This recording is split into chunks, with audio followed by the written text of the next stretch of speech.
Hey everybody, Jeff here with the Curse of Oak Island and Beyond live stream, and thank you all for waiting. Those of you guys have been out there waiting for us to get started here tonight. We've had a few technical difficulties, and as the divers here just said, what was that again? You said just a minute ago. Divers like water, but I can't think unless I'm underwater. computers don't like us. Yeah, computers don't like them because they're divers. So, all right. So, so anyway, we're going to be talking about Tuesday night's episode of Beyond Oak Island, which was Captain Bellamy's Bounty. And I tell you what, the bounty is here tonight because Tony Sampson said he could come on tonight and help us through this episode. And then he called me about, I don't know, an hour and a half ago and said, is it okay if I bring Barry along? And I'm like, yeah, of course. So here we are, Jeff Babineau co-hosting. Jeff, how you guys all doing tonight? Hey, great. This is awesome. But I apologize for the technical difficulties, but we do have Barry on the phone. He was having some computer issue there. So anyway, he said, thank you. First of all, you had mentioned on the show that you have not sold one iota piece, not one piece of what you have recovered so far. And the other thing you said was when they first found that piece of wood and they were like, oh, do you think it's from the Whydah? And you had said this, you said, it's history. It doesn't matter what it is. And I really admire you for that. And is that the philosophy that you've taken on this whole project? Yeah, we definitely, years ago, when we understood what we had discovered and what we were looking for, basically, you're talking about a slave ship that was captured by pirates. Right. And on this slave ship, which had a license to buy and sell people, these escaped slaves, along with European pirates, most of whom were, brutalized merchant sailors and what have you, they were experimenting in democracy. With Native Americans, Africans, and Europeans on board a former slave ship. And these terrible, terrible pirates, especially the Africans, were stealing money that paid for themselves and their families. It's okay that people sell you, but you can't steal the money that paid for you. And when people have to think about that twice, it's like, wait a minute, something's wrong here. No, nothing's wrong. It's just that's the way history was written. They excluded all of this stuff in all of the history books I read when I was a kid. Yep. I never read about blacks being free pirates on board pirate ships. Yeah. A third of all of the pirates in the golden age of piracy were of African origin. I never knew that. I didn't either. No. And it was all covered up by ethnocentric historians, especially in the time of slavery, because the last thing plantation owners would want was for slaves to realize that if they escaped, they could be free on board pirate ships. So when Barry was talking about not only were they experimenting in democracy, but you've got to realize that these pirates in 1717 actually had health insurance, life insurance, and a back-to-work scheme.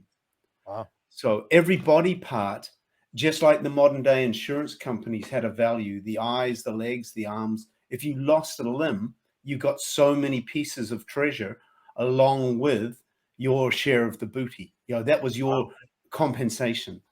Wow. So, it's what Barry said before. When you're looking at a ship like this, it's not just the gold and shiny stuff and the silver that's the treasure. The whole thing is the treasure.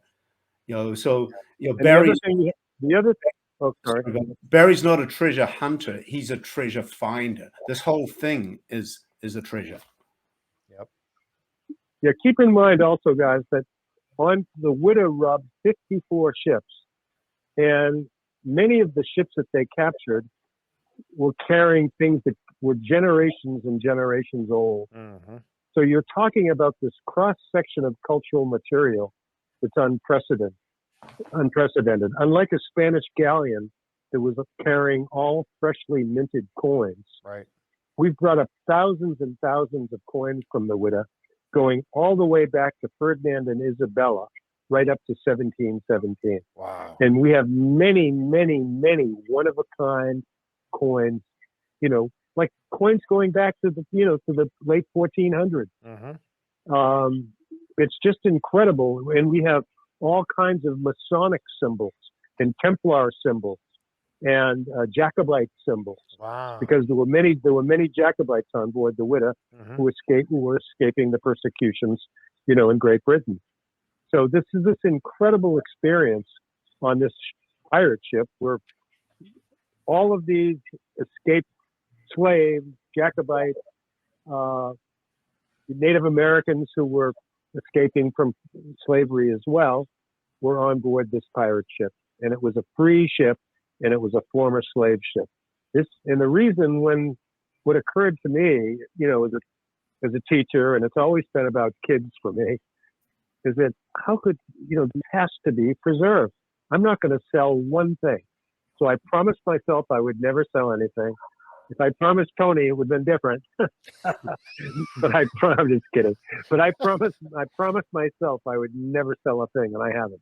Man, We haven't sold one thing. that's amazing. And I have to rip paper napkins in half because we have money such an issue. And we're sitting on top of the world's only pirate treasure. Yeah, and that's something too, because I mean, it's you have, and I know they mentioned that to you on the show about the millions of dollars, and you're like, I don't know how much it's worth. I have no idea, because you didn't care about that side of it. But that has to be something, because you're funding this search effort. I would imagine, you have to. A lot of this is coming out of your own pocket, so that's got to be myself and my former partner who passed away a few years ago from Colorado. Just invested millions of dollars in this project, and both of us just were committed to preserve it. And again, these coins paid for people, and we have people who are screaming, "This treasure is worth a fortune. You have to sell it."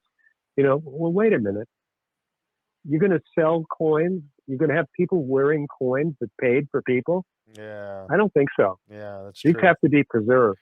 Yeah. And that's what we've done. And it's not been easy because we have some really greedy people that we have to deal with who are just demanding things to be sold. And we're not going to do it. We have 2 museums open now. We had our museum with National Geographic traveled all around the country for years and years, going to the biggest museums around the country. And we're going to be opening up a new museum in Las Vegas. We just opened another museum in Salem. And of course, we have our museum here on the Cape. But, millions and millions of people have seen our exhibit. And when kids come out of the exhibit, and we did a program today at the museum where we do live podcasts to a hospital in Boston where kids who have some disabilities are able to talk with our archaeologists and all of that. And that to me is the real treasure.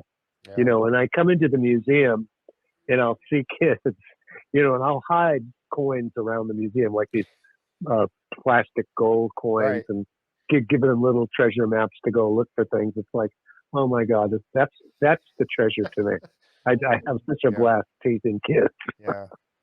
And I got it. And again, that's another thing that, Mary just said it right there too. I admire you for your commitment to history. And I do also. That's amazing that you do that. And like you said, you're teaching, you've taught me a couple of things already tonight, just from listening to you. And that is your thing. Your legacy is to teach that to people, and especially to kids, about the same ethic about what you're finding and what to do with it, and share it with people in such a way. That's just, it's amazing. And we've brought up over 200,000 artifacts, way over 200,000 artifacts. And I'm talking about 200,000 artifact cards with the numbers where the artifact was found, pictures and drawing of each artifact. Okay. We have hundreds of thousands of artifacts that are still encapsulated within these concretions that we discovered